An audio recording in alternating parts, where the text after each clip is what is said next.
Merit list میں تو باقاعدگی اور باضابطگیاں ہوئی.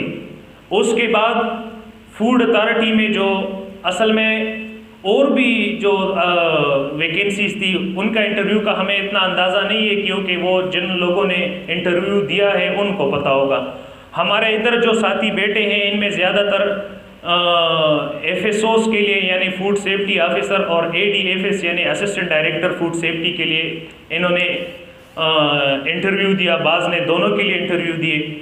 تو اپنے ایکسپیرینس سے ہم یہ آپ کے ساتھ یہ شیئر کریں گے کہ اسسٹنٹ ڈائریکٹر اور فوڈ سیفٹی آفیسر کے لیے انٹرویو پینل میں ایک بھی سبجیکٹ اسپیشلسٹ موجود نہیں تھا, حالانکہ یہ اتھارٹی کے ایکٹ میں موجود ہے کہ اسسٹنٹ ڈائریکٹر فوڈ سیفٹی اور فوڈ سیفٹی آفیسر کے لیے انٹرویو پینل میں ایک سبجیکٹ اسپیشلسٹ ہونا لازمی ہے.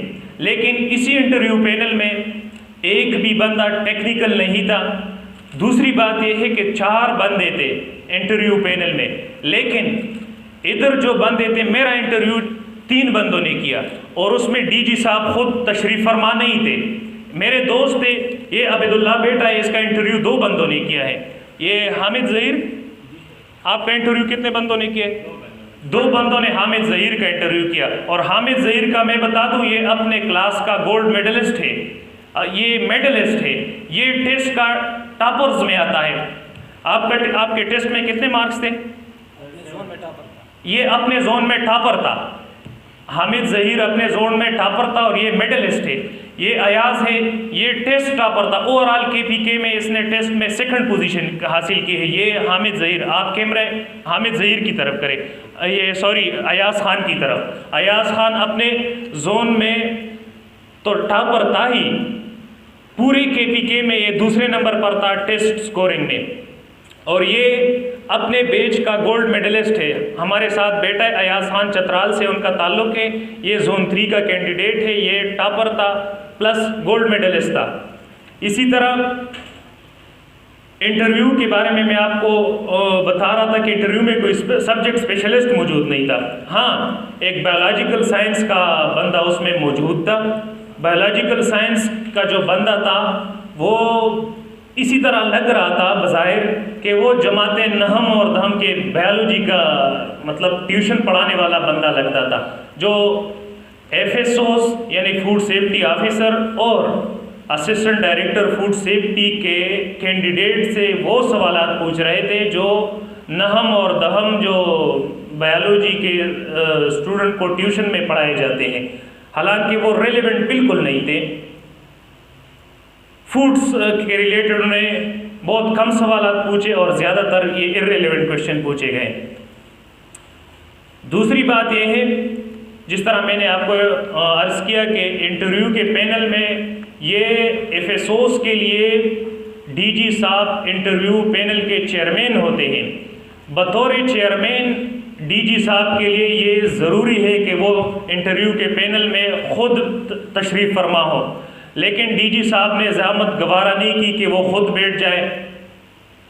بعض کے انٹرویو میں بیٹھ جاتے تھے, بعض کے انٹرویوز سے اٹھ کر چلے جاتے ہیں. یہ کوئی اسکیل 1 اور یا اسکیل 2 کا انٹرویو تو نہیں تھا, یہ 17 اور 16 جو انٹرویوز تھے. میں اس کے بعد خاص کر 16 کا, میرا خود 16 اسکیل ایف ایس اوز کا انٹرویو ہوا ہے, میں اسی کا بات کر رہا ہوں. انہوں نے میرے انٹرویو میں وہ نہیں بیٹھے تھے, حامد ظہیر کے انٹرویو میں نہیں بیٹھے تھے. بہت سارے دوست ایسے ہیں جن کے انٹرویو میں ڈی جی صاحب خود نہیں بیٹھے تھے. پھر عدالت نے یہ ریکروٹمنٹ کے بعد یہ چند بندوں نے عدالت میں کیس دائر کی تھی یہ ریکروٹمنٹ پروسیس کے خلاف, کیونکہ سی ٹی ایس پی نے جو میرٹ لسٹیں اپنے سائٹ پہ دی تھی اس میں بہت سارے یہ باضابطگیاں تھی, اور ایڈورٹائزمنٹ میں جو کرائیٹیریا تھا وہ اس سے ہٹ کر انہوں نے میرٹ لسٹ میں لوگوں کو میرٹ دیا ہوا تھا اور باقی بندوں کو میرٹ سے نکال لیا تھا. مثلا یہ ایڈورٹائزمنٹ میں تھا کہ فوڈ نیوٹریشن یا فوڈ سائنس اینڈ ٹیکنالوجی یا کوئی بھی biological sciences plus 1 year diploma یا ایکسپیرینس. تو ارریلیونٹ بندوں کو میرٹ میں لایا گیا جس کے پاس فوڈ نیوٹریشن کی ڈگریاں نہیں تھی, فوڈ سائنس اینڈ ٹیکنالوجی کی ڈگریاں نہیں تھی. بعض لوگوں کے پاس ڈپلومے فیک تھے، بعض لوگوں کے پاس ایکسپیرینس نہیں تھی، ان لوگوں کو CTSP میرٹ لسٹ میں ٹاپ پر رکھا گیا۔ جب میرے کچھ دوستوں نے، جس میں یہ عالمگیر ہے اور کچھ دوست اور بھی تھے، اتھارٹی کے اپنے بندوں نے بھی میرٹ یہ ہائی کورٹ میں کیس اپیل دائر کیا تھا، تو عدالت کا ایک فیصلہ آ گیا۔ عدالت کا فیصلہ میرے پاس ابھی موجود ہے، میں آپ کو پرووائڈ کروں گا۔ عدالت نے کہا کہ آپ اس طرح کریں کہ اس نے کیس کا فیصلہ 8 ستمبر کو کیس کا فیصلہ دیا کہ ارریلیونٹ بندوں کو نکالیں گے اور میرٹ لسٹ میں سے ان لوگوں کو نکالیں گے۔ تو ابھی ارریلیونٹ بندوں کو نکالا نہیں گیا۔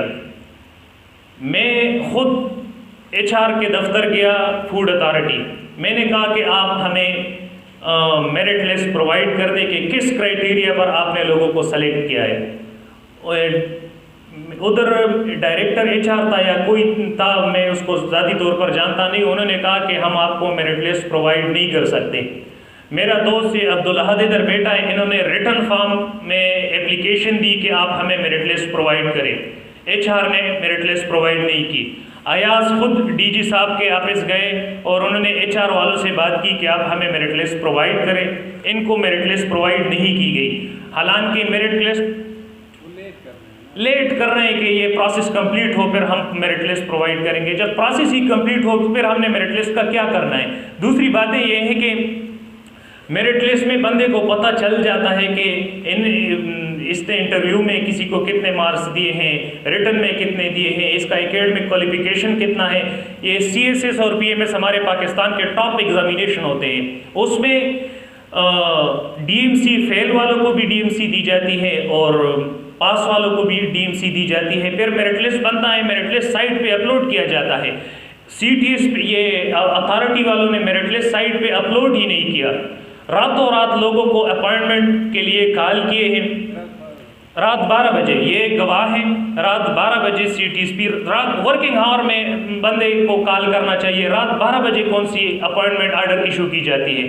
رات 12 بجے کے قریب اور کسی کو مغرب کے وقت، کسی کو عشاء کے وقت انٹرویو کے لیے میسیجز اور کال وغیرہ کیے گئے ہیں۔ کا جو اپنا یہ آفیشیل نمبر ہے، آفیشیل نمبر سے کسی کو بھی PTCL یا آفیشیل نمبر سے کسی کو بھی کال نہیں کیا گیا ہے، اپنے موبائل سے یہ HR نے کیا ہے یا جس بندے نے بھی کیا ہے، وہ ہمارا اپیل ہے حکام بالا سے کہ اس کی پوری اور شفاف ٹرانسپیرنٹ طریقے سے اس پروسیس کا سختی سے نوٹس لے اور تحقیقات کریں۔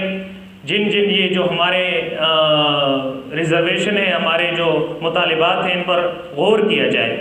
اور دوسری بات یہ ہے کہ gold medals, bronze medal, silver medalist سمیت ٹاپر جو ٹیسٹ میں ٹاپر تھے اور فوڈ میں، میرا یہ دوست ہے، یہ کرک سے ان کا تعلق ہے، زون 1 کا، اس کا 12 سال ایکسپیرینس ہے، اس کو زون 4 کا ہے، اس کا 12 سال ایکسپیرینس ہے۔ AD کے لیے انہوں نے انٹرویو دیا ہے، اس کے مارکس FSOs اور AD دونوں کے لیے، FSOs میں بھی اس کے 60 مارکس تھے اور AD میں بھی اس کے 60 مارکس تھے۔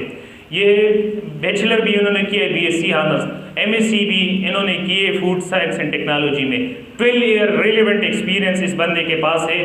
میرٹ لسٹ میں بھی اپنے آپ میرٹ میں اپنے زون میں انہوں نے ٹیسٹ کو ٹاپ کیا تھا، اس کو بھی نکالا ہے۔ اسی طرح بہت سارے بندوں کو جو ہر لحاظ سے میرٹ کرائٹیریا پہ پورے اترتے تھے، ان کو میرٹ سے نکال کر دوسرے بندوں کو جو میرٹ میں ان سے کم تھے ان کو ترجیح دے کر اپوائنٹمنٹ آفر ایشو کیے گئے۔ لہٰذا ہم آپ کے توسط سے حکام بالا سے اپیل کرتے ہیں، وزیر اعلیٰ خیبر پختونخوا، گورنر خیبر پختونخوا، وزیر اعظم عمران خان صاحب، چیف جسٹس آف پاکستان، جتنے بھی حکام بالا ہیں، ہم ان سے اپیل کرتے ہیں کہ اس پروسیس کا سختی سے نوٹس لیں تاکہ متاثرہ امیدواروں کو انصاف مل سکے۔ اور ہمارا خصوصاً ہمارا عمران خان صاحب جو ہمارے ملک کے وزیر اعظم ہیں، جو اس نعرے کے ساتھ اقتدار میں آئے کہ ہم یوتھ کے نعرہ انہوں نے لگایا، انصاف کا نعرہ لگایا، تعلیم کا نعرہ لگایا، میرٹ کا نعرہ لگایا،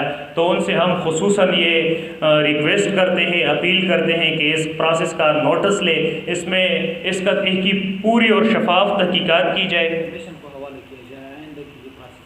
ہاں ہمارے دوستوں کا یہ بھی یہ مطالبہ ہے کہ جو ریکروٹمنٹ پروسیس ہے یہ Khyber Pakhtunkhwa public service commission کے سپرد کی جائے کہ وہ recruitment process Khyber Pakhtunkhwa public service commission کرے تاکہ ڈکٹیٹر اور فرد واحد سے اختیارات اس کے ہاتھ سے نکل جائے اور ایک کمیٹی اور ایک جو ریکروٹمنٹ پروسیس ہے ہمارے صوبے کے اندر Khyber Pakhtunkhwa public service commission جس میں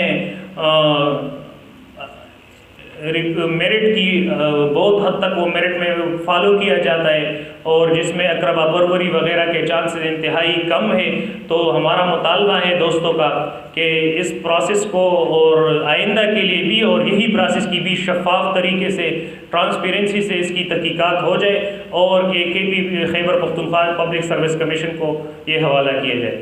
جی